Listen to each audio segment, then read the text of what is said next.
Good afternoon, and welcome to the President's Fall Town Meeting. It is now my pleasure to introduce the 18th President of Rensselaer Polytechnic Institute, Dr. Shirley Ann Jackson.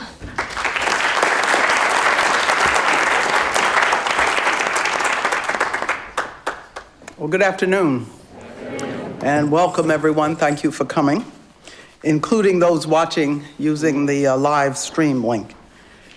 You know, since I last spoke with you in the spring, a great deal of happy evidence has appeared confirming that the world appreciates the work that we do here at Rensselaer. First, we have seen an extraordinary demand from incoming students, and while we had intended that the class of 2020 to comprise slightly over 1,500 students, so many decided to attend Rensselaer this year that we welcomed nearly 1,700, 1,691, into our freshman class, all of them with very strong academic qualifications.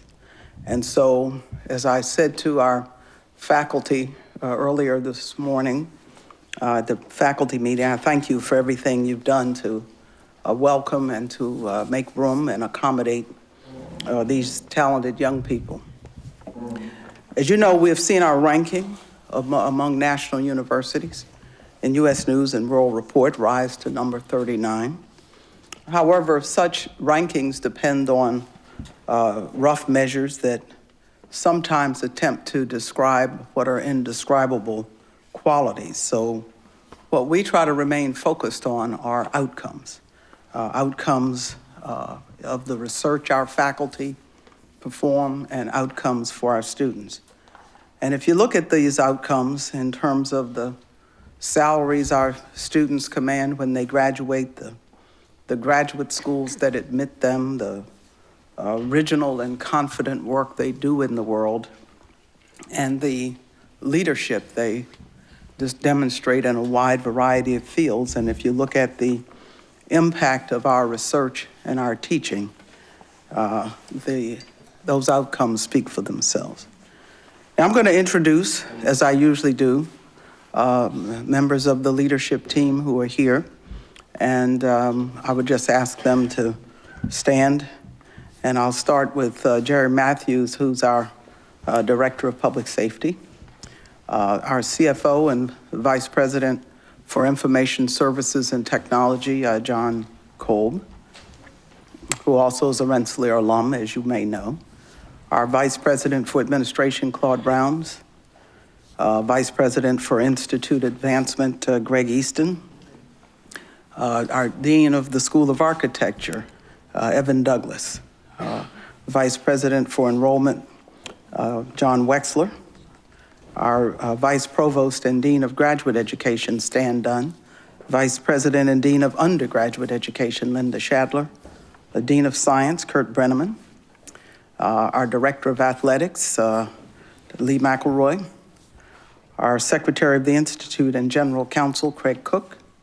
Our Vice President for Student Life, Frank Ross. Vice President for Administration, Curtis Powell. Our Provost, Prabhat Hajela. Our CFO and Vice President for Finance, Jenny Gregg. Dean of the Lally School of Management, Tom Begley. Dean of Engineering, Shekhar Garde. The Director of our Center for Biotechnology and Interdisciplinary Studies, Deepak Bashith. The Dean of our School of Humanities, Arts, and Social Sciences, Mary Simone. And our Vice President for Strategic Communications and External Relations, Richie Hunter. And fairly new in the President's office,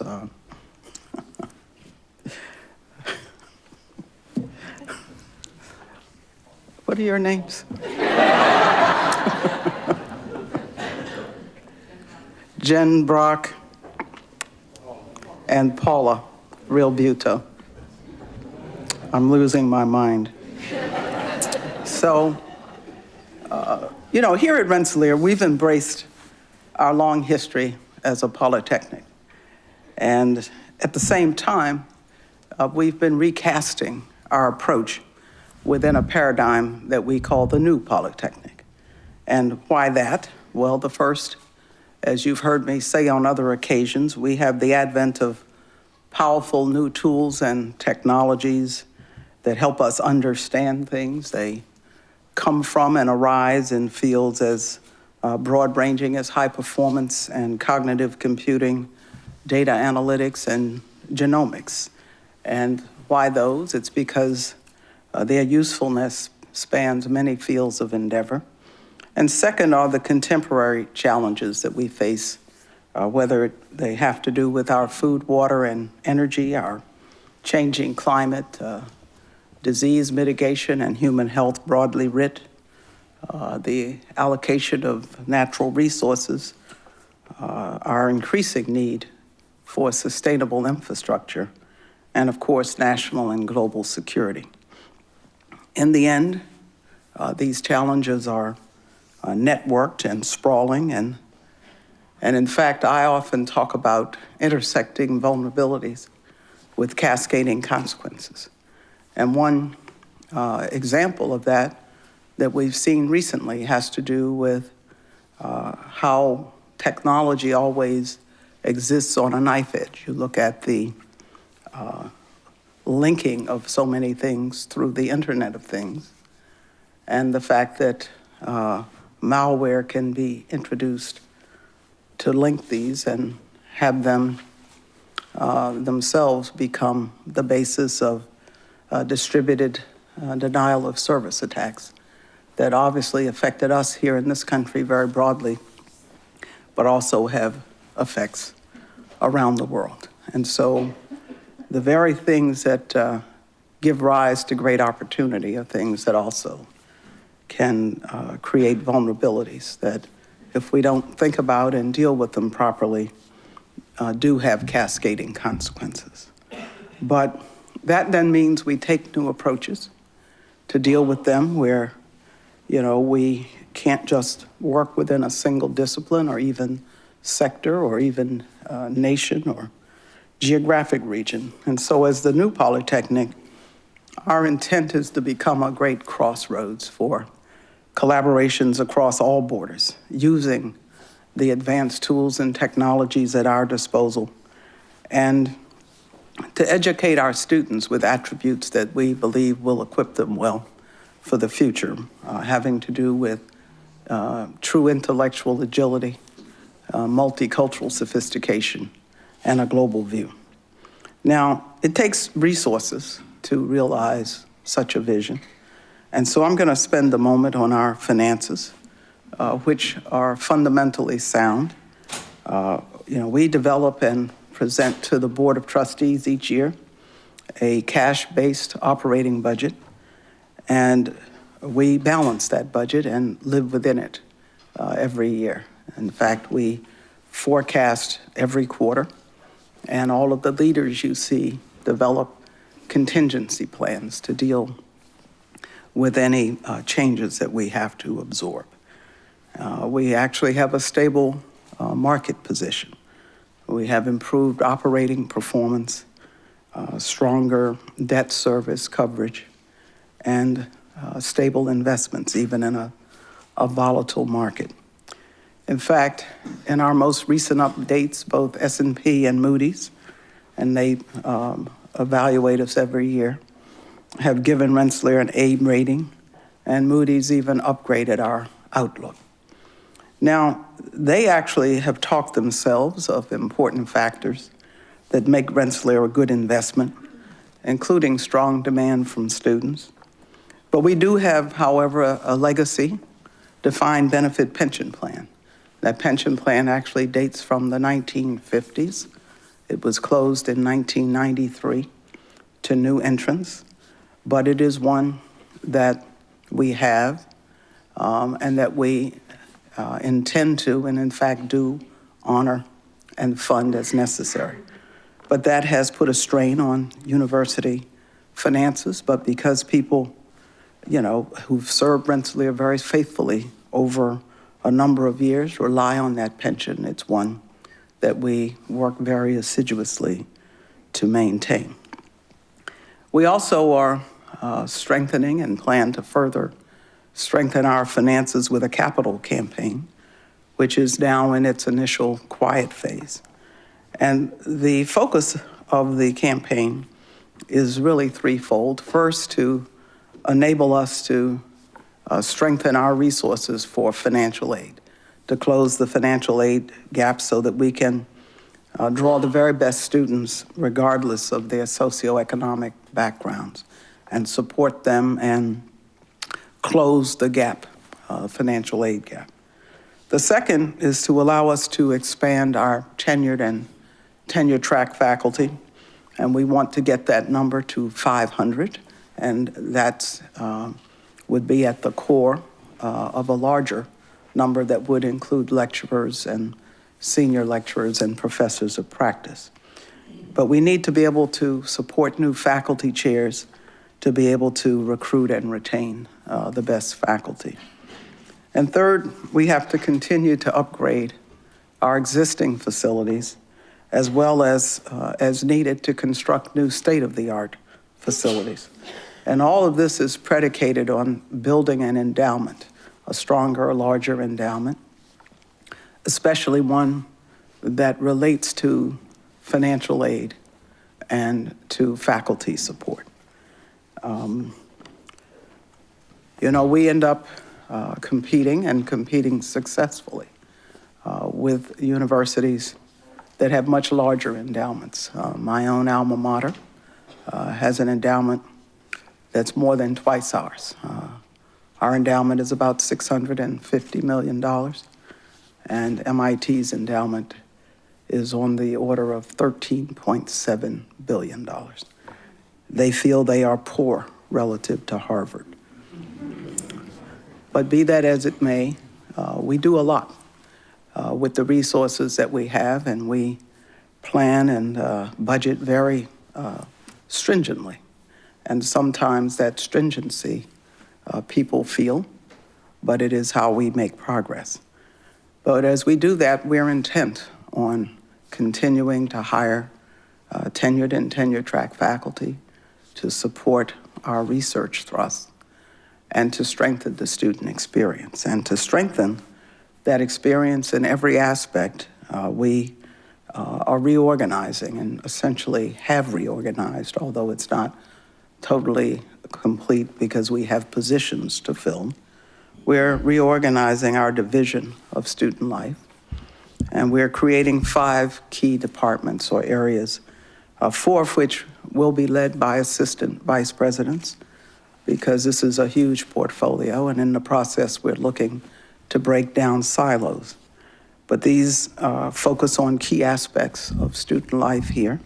First is the new student transitions area, which includes pipeline initiatives, student summer orientation, transfer services, the Office of the Registrar, the Center for Career and Professional Development, and with the advent of the Summer Arch, a focus on the Summer Arch.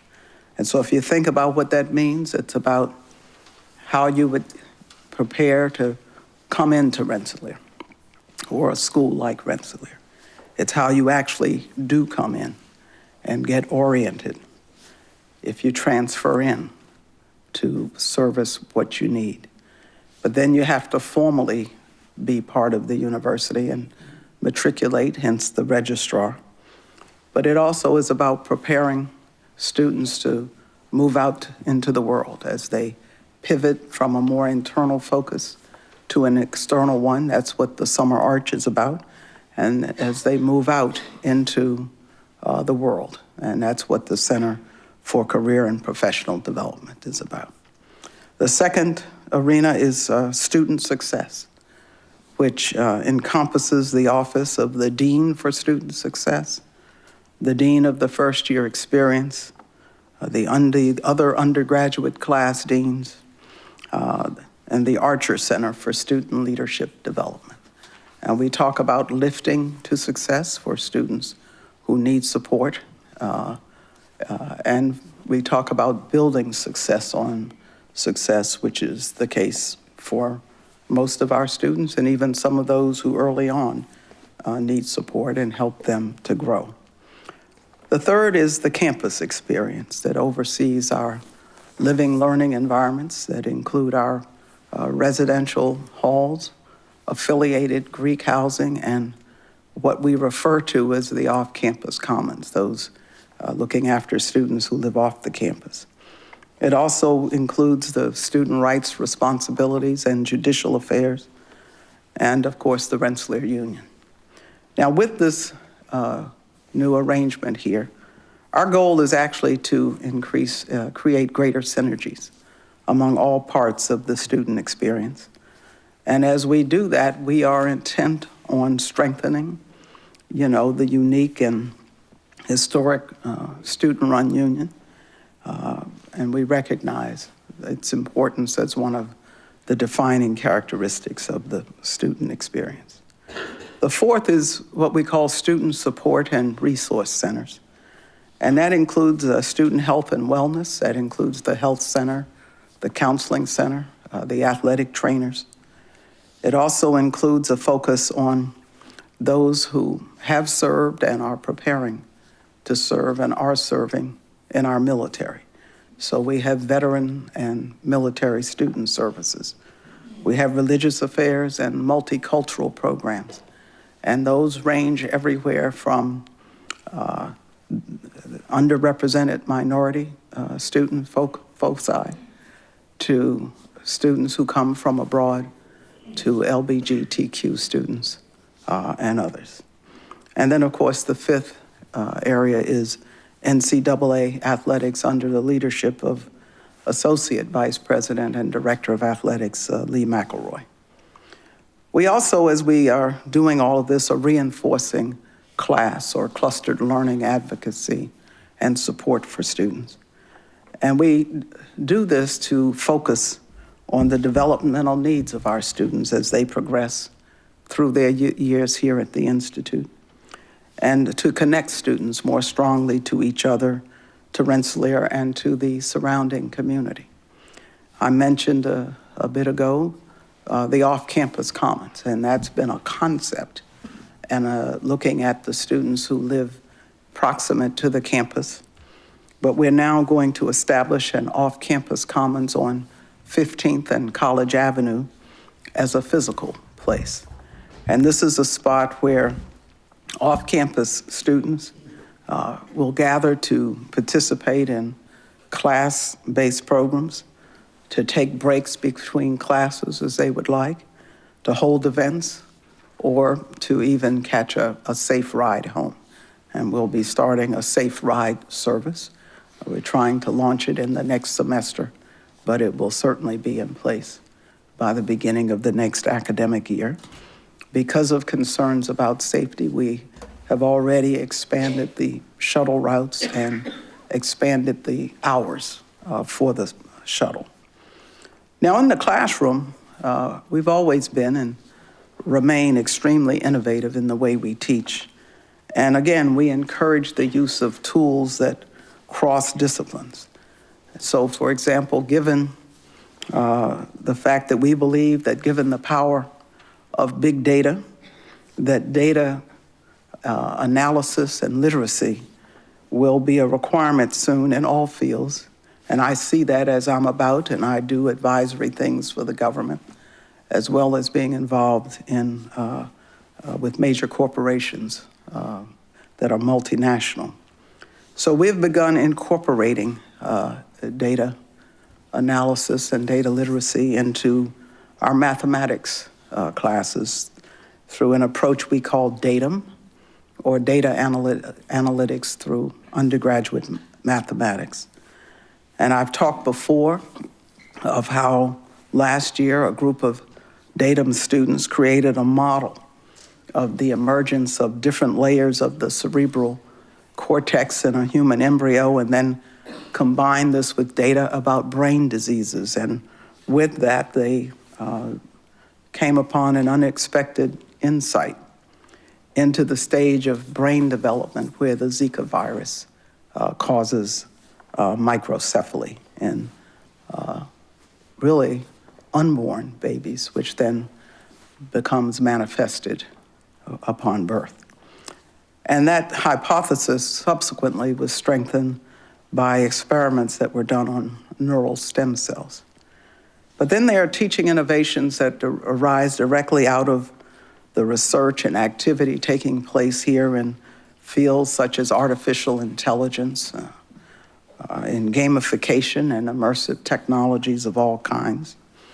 And so, we do these things because we think that cyber and digitally enabled learning and discovery and immersion help our students to master a body of knowledge by exploring it through different modalities.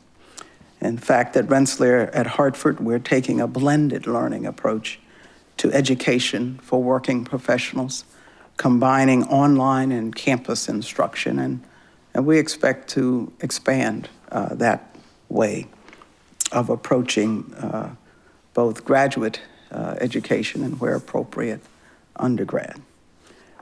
You've heard me speak before for undergraduates about the Mandarin Project, where we look to teach the Mandarin Chinese language and culture.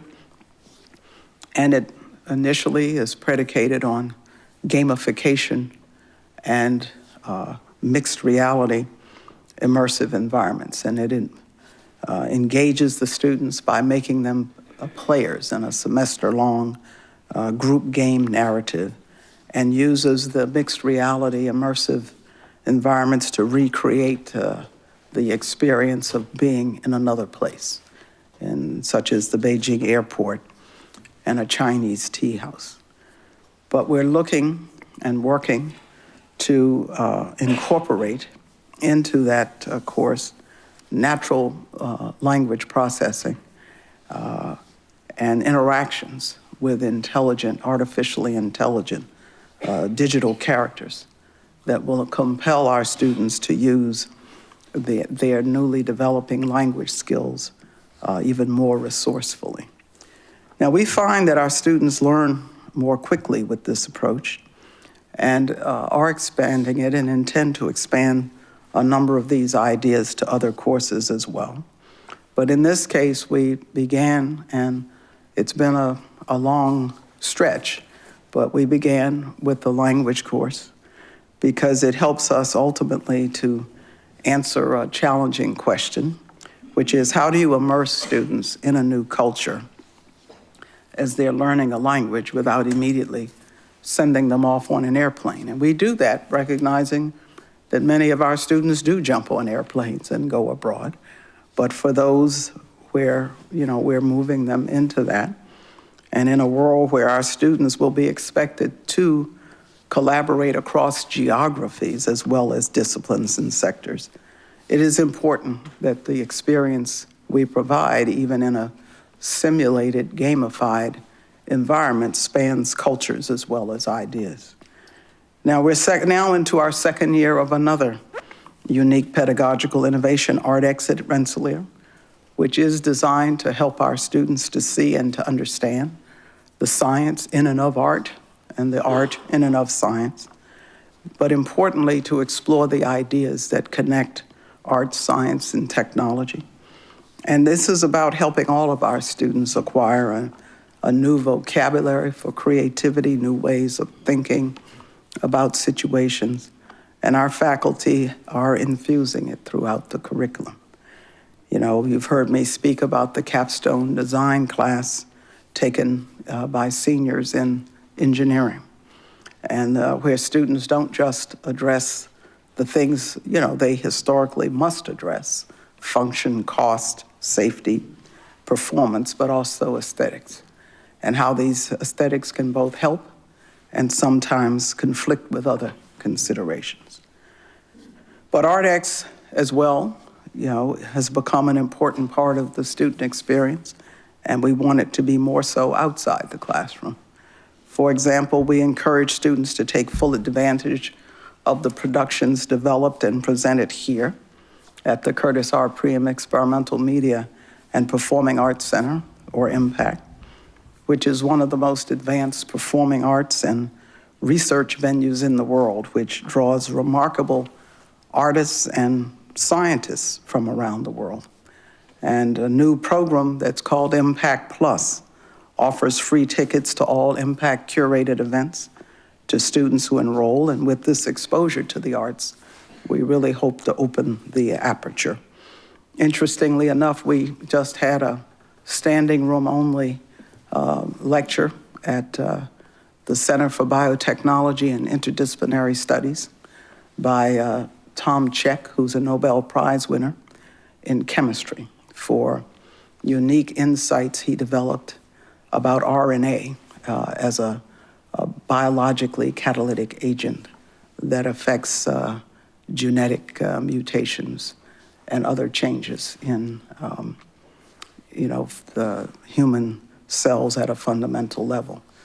And obviously he was impressed by the Biotechnology and Interdisciplinary Studies Center, but he was totally astounded by what he saw at Impact, not just from the point of view that it's beautiful, but in terms of its technologies and capabilities. So that was interesting hearing it from him.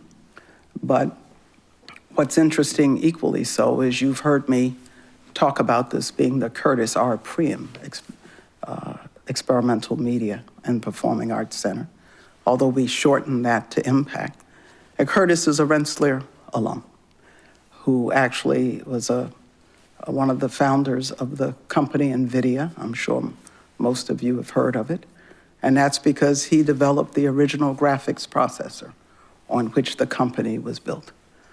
But he was also a member of the Rensselaer Orchestra. He played an instrument when he was here, and he felt that was a really important part of his developing his creative juices. And so he wanted to help us do this. Now, we've had a long-standing leadership in the electronic arts, and we're expanding on that by developing a new Bachelor of Science in Music. It has not been fully approved yet, but we're moving down that line. And as you might expect, it will also have a strong technological focus. It will certainly be rooted in the fundamentals of music, but it also will play as well into and out of ArtX at Rensselaer. We've also invited students to be part of the research done by our faculty in remarkable ways, including at the Jefferson Project at Lake George. That project is using that very beautiful lake to create a new data and science-driven approach to freshwater conservation and ultimately to overall environmental stewardship. And so to better understand the lake and its systems, the Jefferson Project generates and employs enormous amounts of streaming observational data being provided by 41 different sensor platforms, which include weather stations, tributary stations, floating vertical profilers, and sonar-based current monitors, some of them invented here just for that purpose. And so it incorporates sophisticated data analytics, data visualization, computationally based modeling and simulation, and both lab-based and lake-based experimentation to test and confirm hypotheses. But let me tell you about one kind of new aspect of the cross-disciplinary work that is taking place around the Jefferson Project. A project led by Professor Charles Stewart, who is head of our Department of Computer Science and who happens to be an expert in computer vision, is automating the identification of the freshwater species of plankton. And this is from images taken by a specialized camera that is towed through Lake George. Now, as you know, plankton are minuscule and they're drifting organisms, but they're at the very base of the food web, and they're indicators of big things such as water quality. And so this work has inspired the game of Plankton, which is an interactive 3D game designed to engage participants with the life in the lake at different scales, including the microscopic scale of plankton. And as our understanding of Lake George develops, the game will allow its participants to explore the ways that different environmental conditions and human encroachments alter the biology of the lake. It is rigorously informed by science and is quite a remarkable teaching tool for anyone who plays it. And the effort of creating it has been a remarkable learning experience for many of our undergraduate game designers, animators, artists, composers, architects, and computer scientists who have worked on it thus far. So the gamification and what we do with the linkage of art and science is not just about the Mandarin Project and is not just about the usual kind of class. But possibly our most transformative teaching innovation is the Summer Arch, which involves a restructuring of the academic calendar. But it does change that calendar, and through the Summer Arch, students will remain on the Troy campus after the sophomore year for a full semester in the summer of junior level classes. And then they will spend one semester of the traditional junior year away from the campus pursuing a project aligned with their interests, but still graduate within the typical time frame. Next summer, we will be piloting the program with rising juniors from our schools of engineering, from the School of Engineering and the Lally School of Management, based on certain academic qualifications and who choose the program. In the next summer, the summer of 2018, the Summer Arch will be offered to qualifying students from all 5 schools. But then beginning in the summer of 2019, the Summer Arch will become the academic calendar and approach and will be a requirement for all students. Now, we expect both peers of the Summer Arch to benefit our students greatly because during their summer here in Troy, they will profit from the focused attention of our faculty and our student life professionals at a key point in their educational careers before they pivot to even more advanced classes. And they will take advantage as well of unique cultural, environmental, and professional experiences that are only available in this region in the summers. But then during their away semester, those juniors will do a co-op or internship or a research or volunteer or an entrepreneurial business experience, or it could be some combination of all of that. And we will strongly encourage and facilitate their going abroad in order to foster a greater appreciation and understanding of the global environment within which their careers will unfold. Now, in fact, our faculty and my own leadership team are leading the way. And just this past year, our faculty members, deans, and members of my cabinet have visited countries in Asia, Africa, Europe, South America, and the Middle East to pursue opportunities and partnerships that will be significant to the Summer Arch. In fact, our provost, later this academic year, will be participating in a program in Israel to develop stronger partnerships there. Now, the Institute as a whole will benefit as well from the Summer Arch in that it will allow us to make more rational year-round use of our Troy campus and infrastructure, and will allow us to educate more students without straining our facilities, because the full junior class will not be on campus at all times. But I think those of us who are here year-round will appreciate the additional liveliness on the Troy campus in the summers. We also benefit because when our students return to campus after their semesters away, they will have grown. They will have had unique new experiences, and they will be able to forge new connections among people and ideas. And then when they graduate, and everyone I've talked to is thrilled about this, When they graduate, we expect them to be in even greater demand with employers and with graduate schools, although our students already are in great demand. We also expect them in the end to be what Rensselaer alumni and alumnae have been for 200 years, thoughtful and empathetic. People who are able to solve the really hard problems and in the end change the world. And so those are my remarks. And now I'm happy to address any questions that you have. Thank you.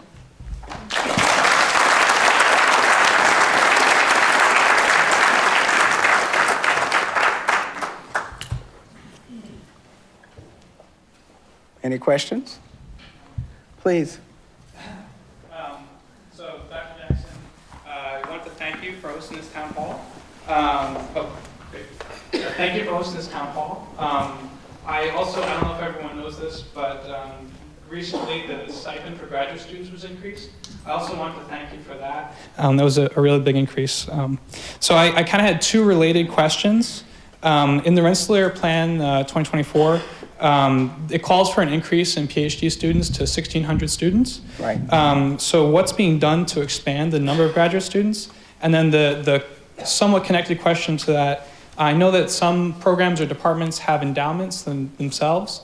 Is there any work being done at individual programs or department endowments to support graduate students that way? Right, well, thank you for those questions. It's interesting, I did just talk to a general faculty meeting this morning. We talked as well about growing, particularly the number of PhD students.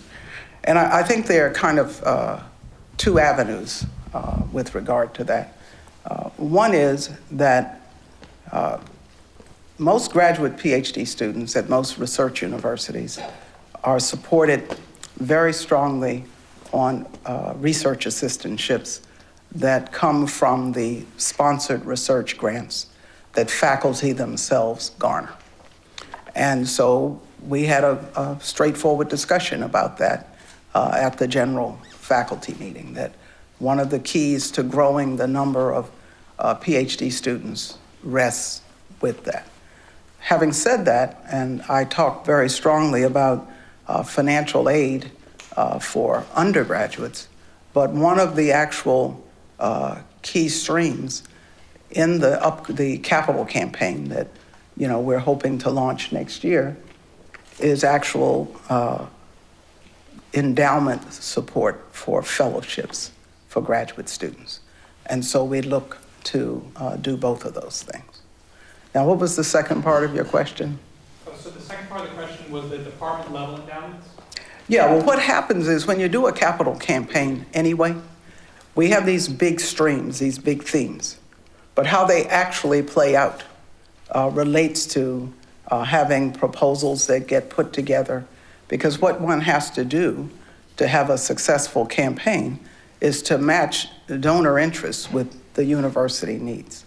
And those needs within those themes and within our big focal areas will naturally play through departments and schools. And frankly, we would look to endow whole schools here if we can get a donor with those kinds of means. And so, those things are naturally built in to how we actually structure a capital campaign. Greg, would you like to make any comments along these lines? I know I covered everything, but you can. Actually, There's a mic there. thank you very much, Dr. Jackson. Actually, everything she said about building in the streams for fellowships and overall endowment across the university is certainly a strategic element. One of the things that we are doing is that we're assessing a capacity of donors out there in the community that would actually take on transformational projects, like endowments for specific initiatives and areas. And so that's one of the things that when we do any capital planning, we look at our donor base, and a majority of the donor base, in this case, is the alumnus that have graduated, the alumni that have graduated. And so we're actually now meeting with them and really starting the process and discussion around those bigger initiatives. So thank you for asking that question. It's nice to hear something around fundraising, because that certainly is what will address the needs going into the next century. So thank you. Thank you. Please.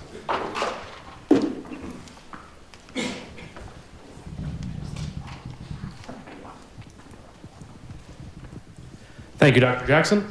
My question pertains to a recent article in Reuters that discusses a series of allegations made against the international admissions, I'm not sure how you call it, a company called DuPont Education Management Group. It has, according to Reuters, engaged in unethical practices, among those being using its nonprofit wing to give large endowments to particular schools in order to game the system a little bit. Since we're going to have this large fundraising operation going forward, will anything be done to make sure that these admissions companies aren't able to affect admissions in any way? Well, you'd be surprised at how little affects admissions other than the qualification of the students. And I'll say two things, because that's an important issue, because people worry about it here. We turn down gifts if we believe, and I turn them down, that they come from unsavory sources. And that can be unsavory individuals as well as entities. And so, we have a whole process that has to do with due diligence on sources of gifts. We have a requirement having to do with avoiding conflicts of interest. And in fact, all of the leadership, all of the board of trustees, we all have to sign on to that. This in New York, the state attorney general reviews this as well, and our fundraising activities, policies, and our adherence to those are audited on a regular cycle by our auditors. They're called internal auditors, but that really means they audit our internal processes, but they're actually an external firm. Curtis, I don't know if you or John Wexler want to say anything about those things. You can talk maybe about our conflict of interest, and Wex about, some of the specificity of his question. Just talk. Okay. Yeah, we have a very thorough conflict of interest process. And in that process, we have an institute-wide committee that consists of a lot of the individuals you see here on this front row to review those. In addition to that, there's a committee of the board of trustees that we report any conflicts to, and they review those as well. So I think so far it's a very good process that we look at. We even bring in an external firm to review the conflicts that may exist here on this campus. Right. But Wex, maybe you can talk specifically to the admissions. Hi. On the admission side, the company you're talking about, one thing to know, it got bought out 2 years ago. So the situations for the conference were, let's say, 4 years ago, and it's a new company now. They're using the same name, but it's run differently. In regards to that, when that article appeared, we did look into it, and we've taken no students in the last 2 years through that channel. So, and even if we did, they would have had to go through the admissions process, and the International Admissions Office reviews it, and then then it goes through a whole committee. So that more than one person reviews any application file, and it goes against, it's looked at where they're applying from, programs, and all the way through. So no one person would ever have complete control to go through and admit someone in any way. So there's a whole process in place. And if there is anything from any conflict, that person, I don't think they'd be involved in it. But if they were, they would, in that case, they would not be reviewing that file. It would be another member of the staff. Right, so we try to build that in both ways, and we also have required procedures relative to gift acceptance. And so there are gift acceptance policies that have things built in, and those are the things as well that are audited every year by an external firm. Thank you very much. Oh, thank you. Please. I think up there someone had a question.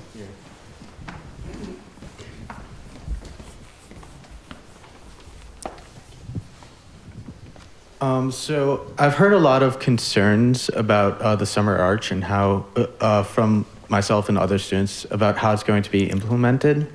Some specific ones are that, so it's, from my understanding, it's mandatory on-campus housing for all students, including Greeks, and also the fact that that you're going to have juniors not being on campus for that full semester. That takes away a lot of the leadership that Greek houses rely on from their junior class, and also the dues and all of that from the junior class. I was wondering if you could address some of those issues. Also, if the on-campus residence halls will be updated with stuff like air conditioning, so they'll be livable during summer. We're working on that. Frank, I think Frank will address those questions. Good question, very good question. So obviously we're in the planning process for the Summer Arch, which... Can you hold it up a little more? Sure, so? can everyone hear me okay? Thank you. So lots of folks from across the university involved in the planning process for the Summer Arch. And as we're getting ready to start the pilot program next summer, and then the subsequent summer will be the second pilot program, there's a lot that we'll learn along the way, obviously. But one of our commitments has been that our students living in residence in the summer will have air-conditioned residence halls, and our colleagues in the administrative division are working on renovation of our residential facilities as we speak to make sure that's happening. By design, the Summer Arch was to ensure that our entire cluster of rising junior students would live in residence during the summer, and that's philosophically something that's foundational to the program and something that we feel is very important. Your question asked about Greek leaders, and so we realize that that's a consideration. We've engaged IFC and Panhellenic council members throughout the planning process. Actually, last fall, we sent a team of folks from the university, faculty, staff, and then students as well, to both Dartmouth College and Northeastern University, which have similar away programs that we looked at and modeled our Summer Arch program on, but really to find out how they develop these programs on their campus. We sent teams of students to both of those campuses and made sure, again, that IFC and Panhellenic council members were included, as well as other student leaders, because we wanted them to ask peers on those campuses, how does student leadership work on your campuses? And that's one of the items we're figuring out now. So I can tell you from Dartmouth and Northeastern, we learned quite a bit. We learned that one size does not fit all, and that different organizations handle leadership transitions differently. And so some organizations may have co-presidents. And so if one of your president is away for a co-term experience, for example, the other president may be there. We also found that many organizations utilize technology, which is something that we anticipate we would do as well, so that if presidents were away during that time, they could still engage with the organization via technology.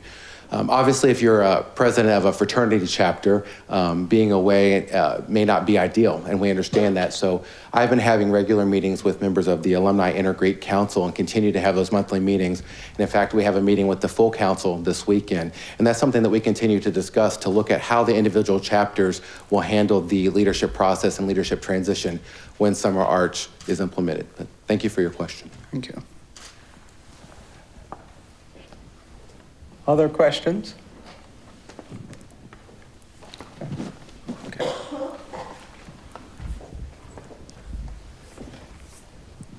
Thank you. Would you take some time to elaborate on your vision of expanding off-campus programs and resources to the students?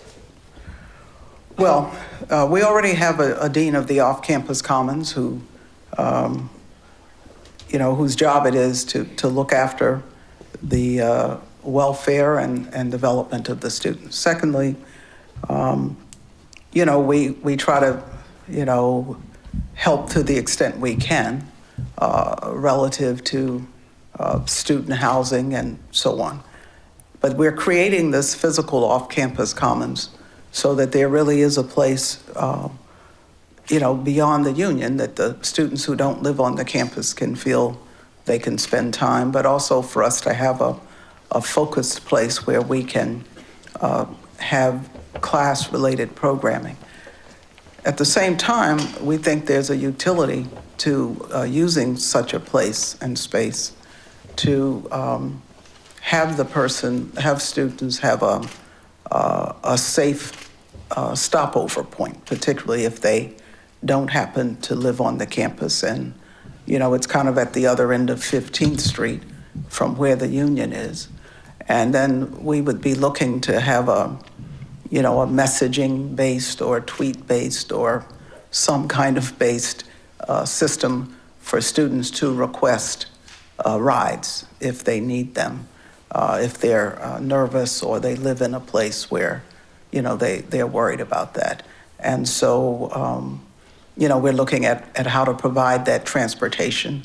And we would have some students, you know, on call, but with one of the deans, one of the student life deans, to be able to be there for expanded hours, maybe not all night, but maybe till 2 to 3 or 4 in the morning.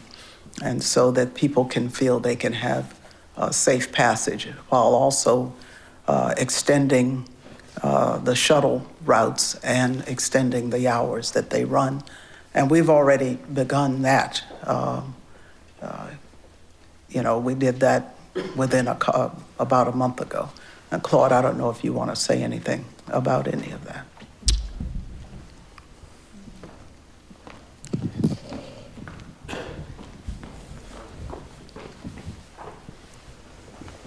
As Dr. Jackson has indicated, we've already extended one of the shuttle routes to include some different streets that are highly populated with Rensselaer students. But in concert with the discussion on the Safe Ride, we are also planning forward to do other shuttle improvements that would include extended hours and late night hours that would touch on the Rensselaer campus and some of the popular spots downtown. So it's part of an integrated plan that we have to provide a safer campus, but more importantly, to provide a safer environment off campus, because we know that's where a lot of the activity occurs. And we're looking at improvements to the RPI Guardian system, you know, looking at how public safety is deployed to have them kind of more out in a community-based way. We're looking at more call boxes, including on the periphery of the campus, as well as working with the city to have more of them extend out into the neighborhoods, as well as the use of more technology and cameras and things like that. And so all of those things, to be able to have students be more in touch with us or with someone so that they know that there is a link if they're out and alone, that they can use this expanded shuttle, even improving the shuttle tracking system and so forth. And so a big focus of the off-campus focus that we're doing it right as we speak has to do with safety. But as we open this new off-campus common center, then we'll have more class-related programming as well as it being a link into the safety.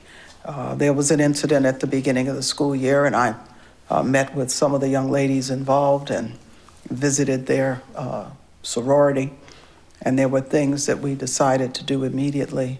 And then I formed a task group involving a number of my vice presidents to ask them to do certain very specific things, that some of which you're now hearing about.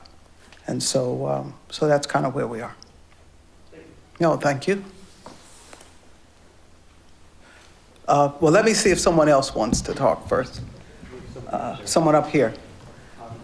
So you're probably going to read about this within the next week or two, but the Poly has found that Troy's crime rates have declined significantly over the past 5 years. How has RPI contributed to that trend? Well, we have more of you here. I think that we have been deliberate about extending our activities into downtown Troy, where, you know, we have more of our, not just more of our students, but more people who work here. We've played an important role in either being involved ourselves or leasing renovated space and therefore spurring that kind of renovation, and also being deliberate about helping to attract and retain more entrepreneurial activities. You know, typically one of the greatest impacts on crime is being able to improve the economic circumstances, you know, city as well as activity in the city and improve its overall tax base. But we also do work directly with hiring people from the city to do certain things, as well as with projects we do, hiring more local contractors.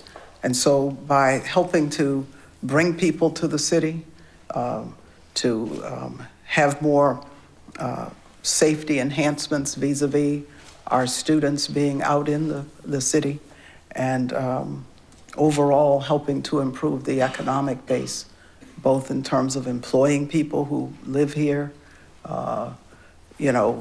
leasing space in downtown, and putting more of our activity. We think all of these things make a difference. I mean, and so I think that's increasingly recognized by people. Thank you. Okay, we'll go back to you. And then we'll get the young man who wanted his second question up there.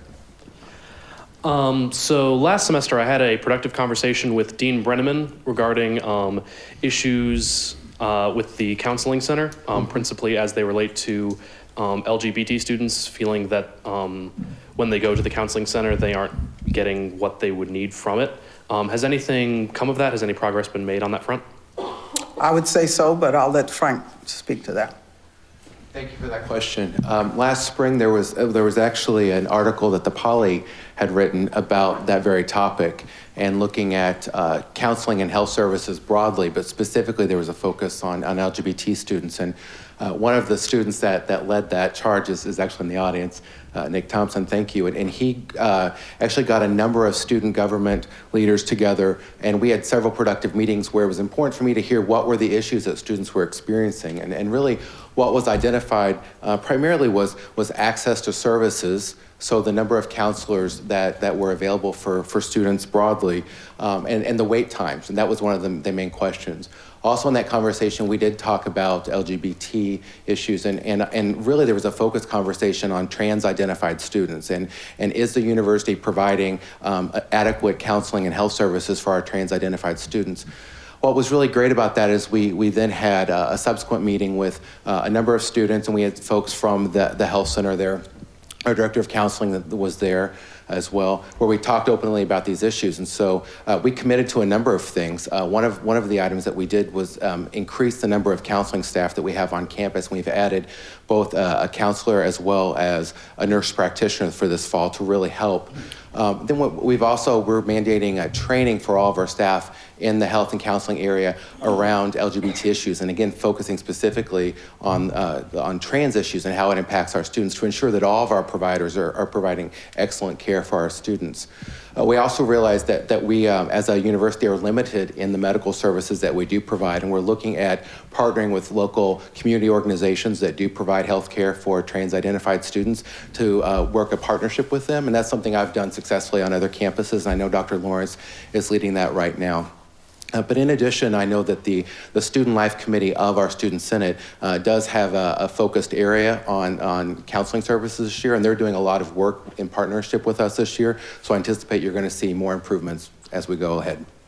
Thank you. Thank you for the question.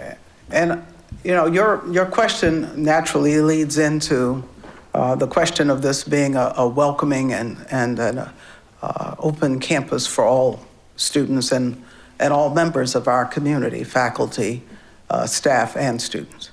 And so one thing I'm going to ask all of you all to think about as well has to do with multicultural students, with underrepresented minority students, and whether you make this a welcoming campus for them, and as well for women.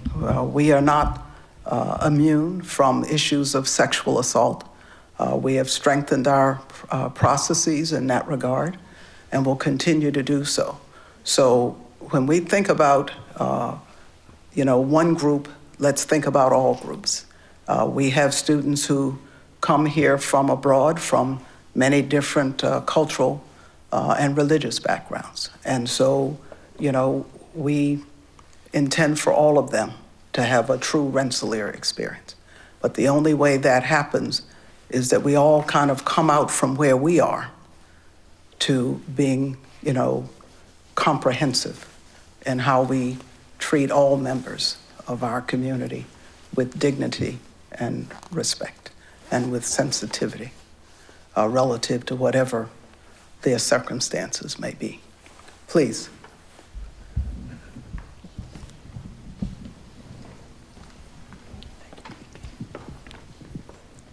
So I have two separate questions. Would you like them at the same time or one after the other? You just might as well get them all, both of them out here. Okay. I'll try to remember. So first one, I think it was back sophomore year. There was a string of break-ins, I think in Blitman, that caused, and that led to changes in the campus security policy, where you could only enter through one door, and it was no longer that if you were on Freshman Hill, you could get into all the other dorms. And from my experience with that, I feel like that has actually made the campus less safe, and that it's much easier to piggyback now because you know exactly which door people are going to be going through. And also it's a lot less questionable to not be able to get into a dorm because you don't have access to it because you don't live there. Whereas before, you should have been able to get there if you had an RPI, if you had an ID. And I was wondering if these policies were being looked at, because I feel like they're, first of all, causing inconvenience to students, and second of all, they're not solving the problem that they're supposed to address. And what's your second question? The second question is that computer science has doubled in the past however many years, but the amount of faculty, professors has not. I was wondering if the additional tenured track professors that you said you're planning on getting, if any of those would be in computer science to keep up with the amount of students that are entering in that major. Well, let me answer the second question first.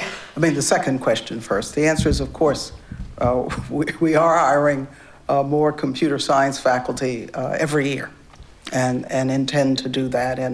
And we also look at questions about enrollment and, frankly, to what extent we might have to limit or not enrollment. We're trying not to do that, but we are. And probably our two largest departments today are mechanical, aerospace, and nuclear engineering, and in the School of Science, computer science. But we know those are in great demand, and they're very important areas. And so as we look to hire our faculty, we do look at that. But the world does shift as well, and so one wants to be sure that we hire the faculty across the spectrum that we need to hire. We also are looking at other ways to handle extremely large enrollment classes. And in a minute, I'm going to let Kurt Brenneman make a few comments about that. But on the issue about universal access, no, we're not about to change that at this moment. There's no point in my sort of pretending that we're looking to do that. I've not seen evidence brought to me that it has exacerbated a problem that existed at the time we changed that policy.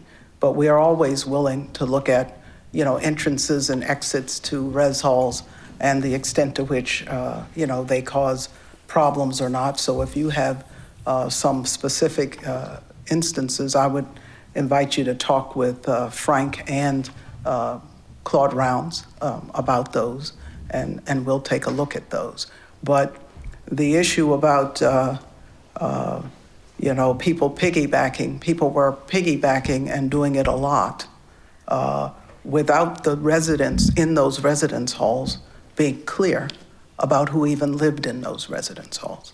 And so that's why we decided to take a step back from universal access, which really was not in existence at Rensselaer for very long. And so, Claude, I don't know if you have anything you want to say about it, or? Well, man, I think you described it exactly where we are.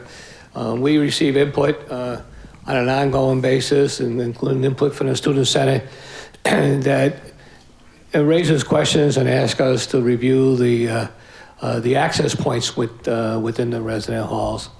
But the issue of universal access is a position that we remain strong on. There has not really been any significant evidence that suggests it isn't the safest approach. And clearly, the issue you talk about in terms of students piggybacking, we continuously call to the attention and call for the assistance of all the students who live in the resident halls, because their compliance with the access requirements and their awareness of piggybacking is one of the most important safety features that we have. And if nobody pays attention to that, the technology doesn't have the same value. Can I follow up really quickly with anecdotal evidence of a sort? So since freshman year, obviously I haven't been able to get into any of those dorms, but I've never had an issue. There's never been a time where I wasn't able to get into one because people just don't question anymore if you're sitting outside a dorm waiting for somebody to open the door. And Well, they weren't questioning before. well, And so, before and so we could talk all afternoon, and I'm trying to, and I do want to be respectful to you with your question. But in point of fact, as Claudius said, we'll always look at what the access points look like. But our students as well have to partner with us in terms of helping to look out for their own safety, because a lot of that starts with the students and with the residents who do live in those res halls. And so, it's a continuing discussion that we need to have. But for now, we'll continue to have the discussion, but we're not prepared at this point to change the universal access policy. Kurt, you want to? Thank you, Dr. Jackson, and thank you for the question related to computer science. Well, clearly we're experiencing a large surge of interest in computer science, and this is a really good thing. It speaks to the quality of our program, for one thing. The other thing I can tell you is that Chuck Stewart, the head of computer science, and I have been working together on ways of focusing and reducing the size of the lectures, for example. Right now, you will be experiencing a lecture size of between 30 and 40% smaller than it was just last year. And through the use of technology and how we arrange the course, the sort of innovations within the pedagogy there, we're able to deliver primary instruction now in the 29 student average sections, as opposed to primary instruction within a larger general section as it used to be. So between that, the introduction of a blended learning model, which we're working on right now about how to do that best, we'll be able to shrink down the larger components of the class and focus pedagogy on the smaller components, which are the sections which are also manned by an largely increased number of programming mentors and TAs. Okay. Are there other questions?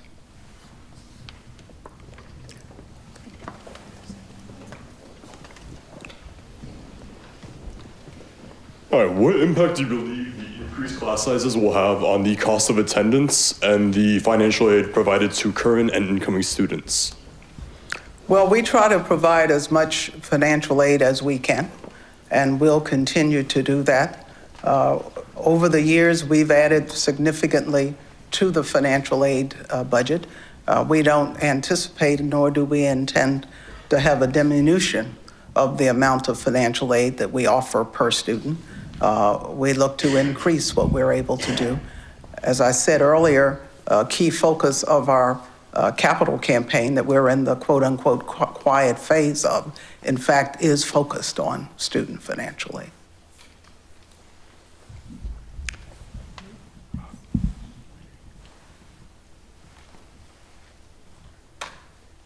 Okay. I don't see any more. If I missed, please.